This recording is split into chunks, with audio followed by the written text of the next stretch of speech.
Burroughs described the native quarter of Tangier as a maze of sunless, twisting streets filled with blind alleys. Its smell was particularly notable to him, including a mix of hashish, seared meat, and sewage. Tangier, before anything else, is essentially a port city, with all the things that traditionally come with port cities. It's situated at the choke point between the Atlantic Ocean and the Mediterranean Sea. The Moroccan coast is a rich fishing ground, and a lot of people make their living from the sea. On shore, they use a method called sen-haul fishing, where weighted nets basically drag fish across the bottom of the sea. Some of that fish, the good stuff anyway, ends up here. Le Saveur de Poisson, or Restaurant Populaire, or Popeyes. The place has got a lot of names, but locals and expats alike who've been coming here for years say it's got some of the best tagine in town. Mohamed Belhaj, the owner and head chef, is from the nearby Rif Mountains. And he sources a lot of his stuff, his produce and his greens from there. And he's real proud of them. The back room of the place is dedicated to sorting and drying various herbs, which he blends into a secret mix he claims has all sorts of healthful and boner-inspiring benefits. Look, if every dish I've been told over the years was gonna make me strong worked, I'd have a permanent pup tent going on down there. So I take all that with a grain of salt. Hi. Hello. How are you? Belhaj's son, Hassan, delivers the food. This olive. It all starts with fresh olives. They're in season now, and roasted walnuts. Some warm, very good bread. Squishy. Juice. Is this Oh yeah, and you get this stuff. Everybody gets it. A pulpy puree of figs, raisins, strawberries. Drink. And full of Mohammed's potent herbs and spices, of course. All the night, 24 o'clock. Yeah, I get it. It's supposed to make me more manly. You know what? I'm eating. Let's not talk about that, okay, sunshine? I got a lot. What is a tagine, anyway? It's a traditional Moroccan stew that can include vegetables, meat, or fish. Tonight, baby shark, calamari, and monkfish with fresh mountain spinach. Slowly cooked over charcoal in the classic clay pot that gives it its name, the tagine's dome top is supposed to force the condensation back into the dish and keep it moist and tender. That's delicious. I think it's like these greens and aromatics and herbs. I have no idea what they are. I've never had anything like that. Tangier version of farm to table. Hi. Oh, hi. Good. Wow, what's that? Stervos grill de charcoal. Thank you. Charcoal.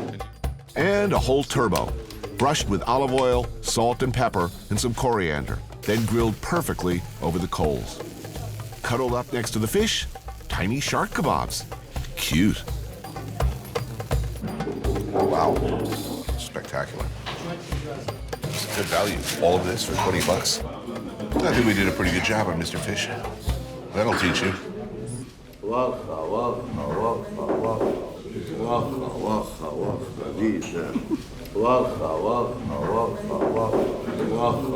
Bowles lived in Tangier for over 50 years, and Sherry Nutting was part of his inner circle near the end of his life. She was his friend, record keeper of sorts, and photographer. You arrived when? I came in the 70s, but I went down to Marrakesh. And then in '86, I wrote a letter to Paul Bowles and said I had to meet him and take his picture. And he wrote back and he said, come and visit. Well, I never left. Like a lot of people came here to live that dream or to live that life. Has the reality come to resemble his perception of the reality, or? The Tangier that I see is Paul Bowles, and I still see it. I still feel it. You can still find the magic. The market, or souk in Tangier, is one of the best in all Morocco. The food stalls and vendors are still pretty impressive. Wander the markets long enough and you're sure to stumble across the unexpected. Hooves? Sure. How about a lamb's head? Here, nothing goes to waste. Charbroiled to crispy burnt perfection, the meat is scraped off and served on a crusty lunch bread. Not so adventurous, the Grand Soko's indoor market offers a variety of smoked water shrimp dashi, made of taro root and a freshwater shrimp. Whole different flavor spectrum, right? All new. It's almost like you need a new section of your tongue.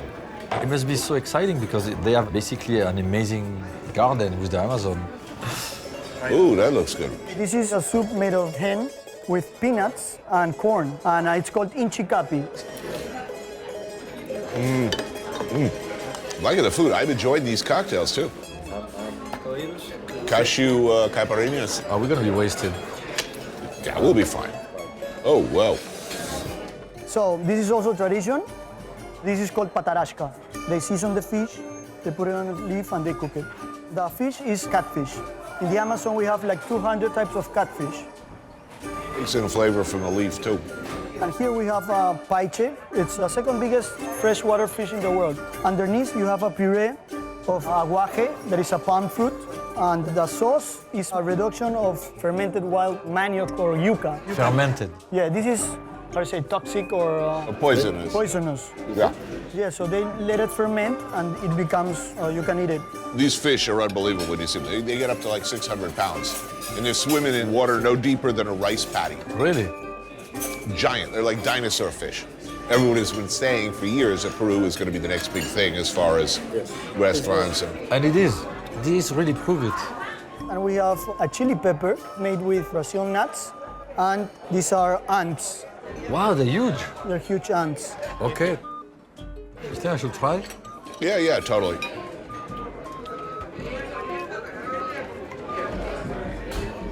You're not loving that, are you? No. Imagine you took a lot of acid and then you ate that whole bowl of ants and then you go home and you experience violent diarrhea and like you're tripping, it's like 4 o'clock in the morning and you turn around and you look at the toilet and like all these ant heads floating around in there. It'd be cool. Yeah, it will be super cool, Tony. I can't wait. So now that we've confirmed what we already knew, that Peru's food is unequivocally awesome, it seems proper that we take a trip back in time to meet the forebears of this country's rich cultural legacy. The Larco Herrera Museum in Lima has a massive collection of pre-Columbian artifacts. And looking at them, you get an idea of what these ancient peoples were like, how they lived.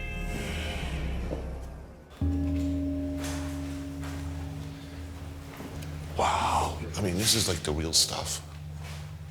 I think so. Wow. Right? I mean, it's the real deal, yeah. Gold necklaces. Gold. You see why the Spanish just freaked out when they came here, turned into like maniacal greed heads. But history does not have to be boring. It can be sexy. I don't know whether you knew this, but I am an aficionado of early erotica of pre-Columbian and post-Columbian eras. You know, like pottery, of people doing it. Yeah, I should have known that. Turns out things could get pretty interesting back in the day. Oh yeah, those guys could get crazy, get wild, and apparently very kinky. The erotic gallery. Oh, there you go. That's a conversation starter. I take Eric to the pre-Columbian boning section. Actually, the erotic pottery section. Slip it of the tongue. Amazing. Which sounds about as much fun as an all-nude Renaissance fair, but is actually pretty cool. Nothing new under the sun that these pre-Columbian horn dogs didn't think of first. Ooh, that's started. Man and chicken. I'm not sure I understand this one, Tony.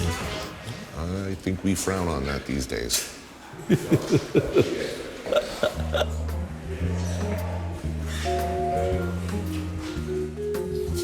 Oh, wow, they're doing it under a blanket. This must be after the Spanish arrived to teach them shame.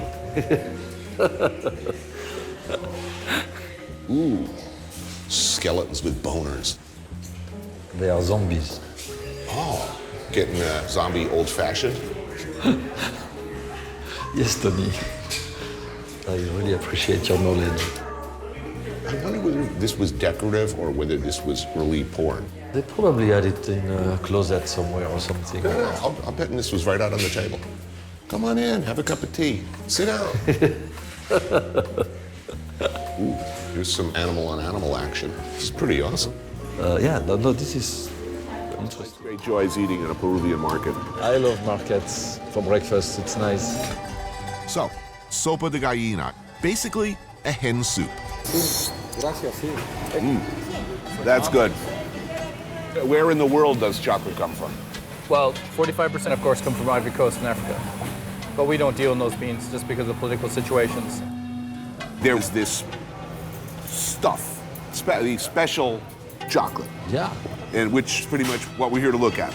Yes, absolutely. Where it comes from, what's involved. Eric ate some of Chris's chocolate, heard about these wild cacao trees he was sourcing from in Peru, and promptly got me involved in this designer chocolate bar business. I'm rather famously a guy I never really gave it about desserts. You, on the other hand, you eat chocolate every day. Yeah, every day. And so here we are, 3 men and a chocolate bar. Good thing for the world or exploitative opportunism? Yet to be determined. What do I, after all, know about chocolate? Next to freaking nothing. It's good like that, right? Like Oliver Twist there. Yeah, we used to eat it like that in the orphanage.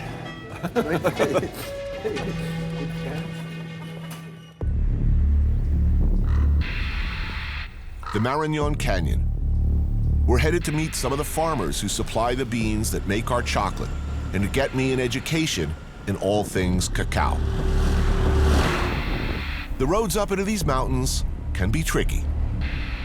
So we got to take care of the local vigilante dudes who run a roadblock here outside of town.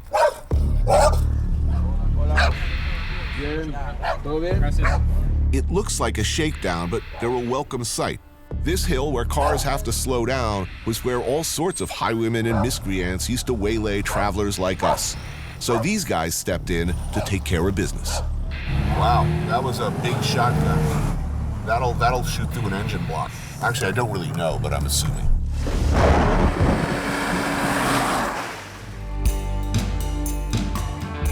But there was one yet, the biggest, the most blank, that I had a hankering after.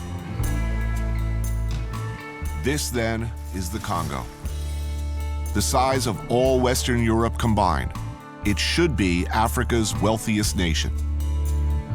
But people forget, or never even knew, that the 20th century's first Holocaust happened here when Belgium's King Leopold managed to bamboozle the world into giving him personal title to the Congo.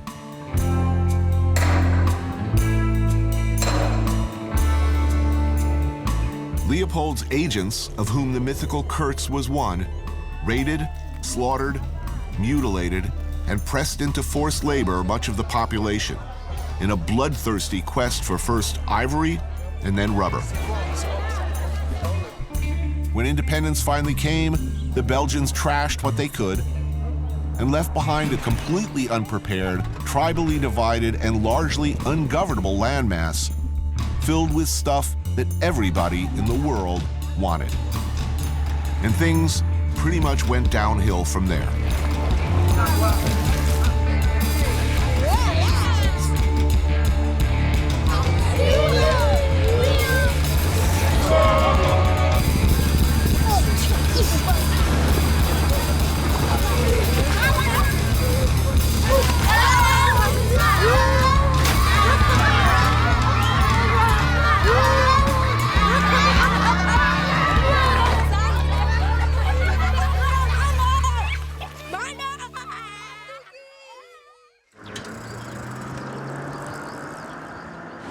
But this story begins with a truck stop in Rwanda.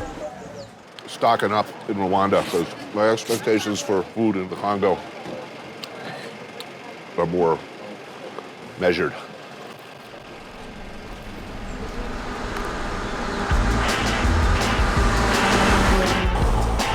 If you're looking to get to the Eastern Congo, and many would ask why you'd even want to do that, the best way is to drive across from neighboring Rwanda. This country, of course, not too long ago, suffered its own appalling genocide. Behind the wheel, Dan.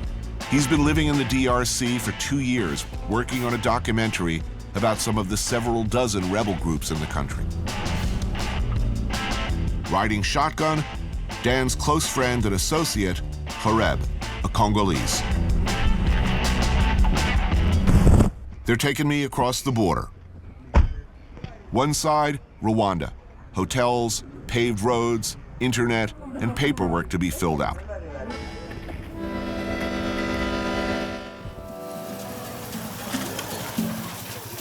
Dan, Horeb, and I head for a local restaurant. Good food is going to be a challenge soon, so we take the opportunity to fill up on what we can. Grilled chicken, ugali, piri-piri pepper. A pretty nice meal. Goma in the 50s, you know, tourists used to come from as far down as Rhodesia, up here to vacation. Amazing wildlife. Also, I remember my childhood seeing lions just alongside of the road sometime. Goma was a touristy place for a long time. They're not coming anymore?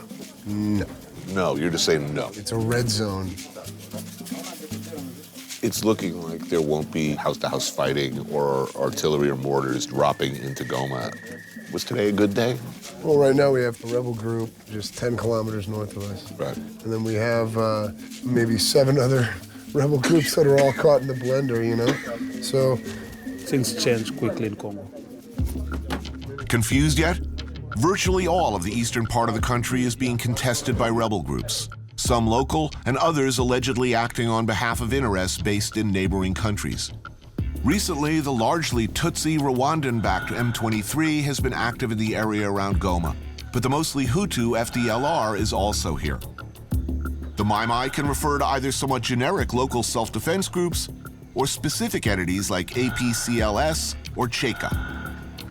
Some groups like the FRPI are principally defending a stake in a resource like gold, and others, like the Rea Motomboki, are mainly interested in fighting with a particular enemy. In their case, they have a beef with the FDLR. And lots of other organizations controlling territory who haven't come up with a name or a cool acronym yet. This is only a fraction of the rebel groups in a single area of the Congo. And be advised, this map was hopelessly outdated before we even got here. it's all these variables kind of knotted into one big mess. And these are the reasons why media has a difficult time, why the Western world doesn't hear much about Congo. Because how can you sum it up in a 3-minute report? But for us, Goma is just a stopover on the way to the Congo River. So we need to keep moving. And roads, forget it. Certainly nothing even remotely safe between Goma and where we're headed. We're flying to Kisangani. This is the preferred route. So we've chartered a bush plane, formerly Queen Elizabeth's flying wardrobe. When the Queen traveled, presumably in her younger years, her clothes followed in this beast, or so we're told. I have not seen this model of plane before. A first for me. Of course, you'll learn to take nothing for granted in the Congo.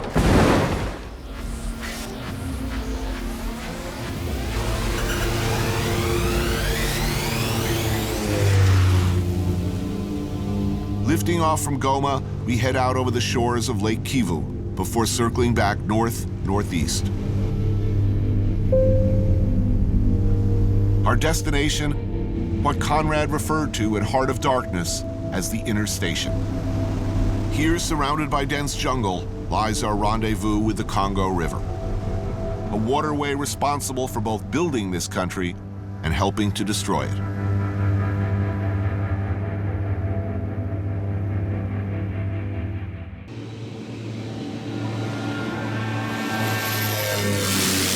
Two hours out of Goma, we land at Kisangani.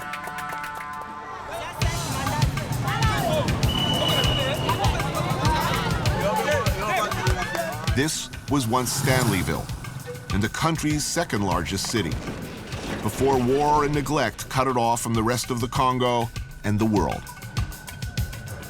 Stanleyville, known in Heart of Darkness as the inner station.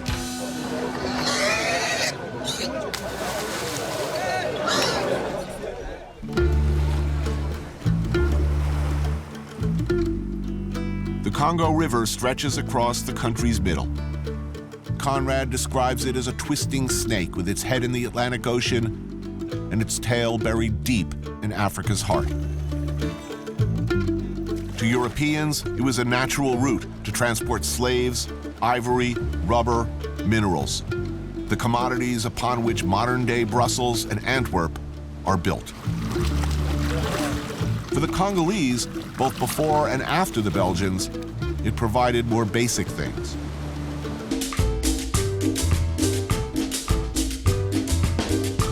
My Tejo buddies, Mario and Will, are the founders of a collective called Onda Tropica. Their idea was to reinterpret the tropical music heritage of Colombia.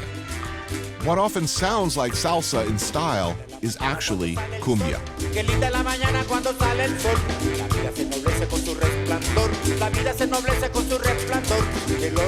If there's one type of music that can be classified as distinctly Colombian, this is it.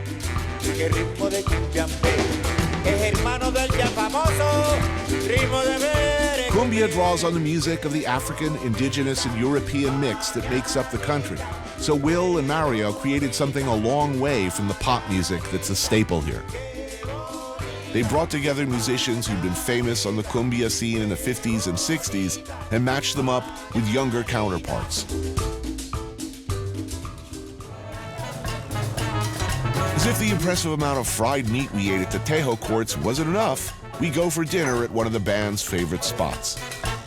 The recording that we made, which we did for 3 weeks in Medellin, had 42 musicians, so it was a big sort of ensemble.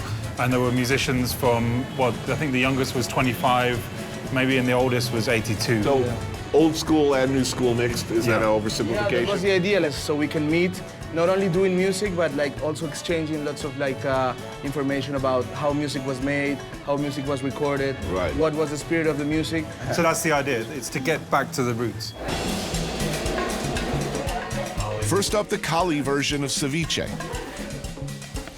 Cooked shrimp slathered in mayonnaise, ketchup, and Worcestershire sauce. Essentially a 70s shrimp cocktail.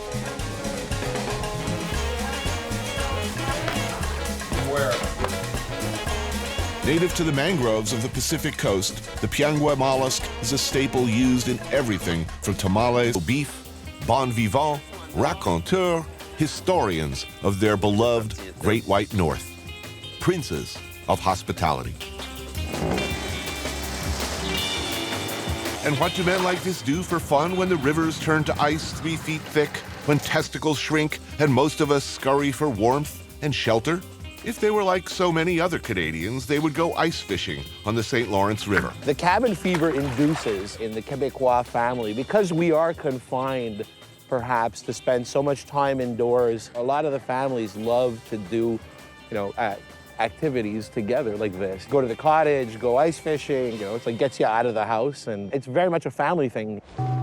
Like many of their ilk, they'd seek one of the temporary small towns of sled-borne cabins, drill a hole in the ice, and wait. But these are not normal men. So is Quebec better than the rest of Canada? Obviously. It's not that, yeah. I mean, sure. Come on. You didn't have to think about that long. No. Now, wait a minute. Now, are strippers paid hourly here? Is that right? It's not a tip system? It's considered an art, a performance art. It's considered a performance art. So how does that work? You don't tip your stripper? You pay per song.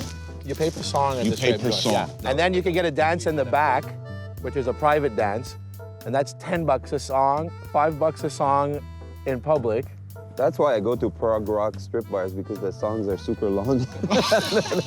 And I'm a bit cheap, I go for the King Crimson lap dance. After a suspiciously stunned-looking fish emerges from the deep, previously roof-and-alled by an eager producer, no doubt, it is ignored.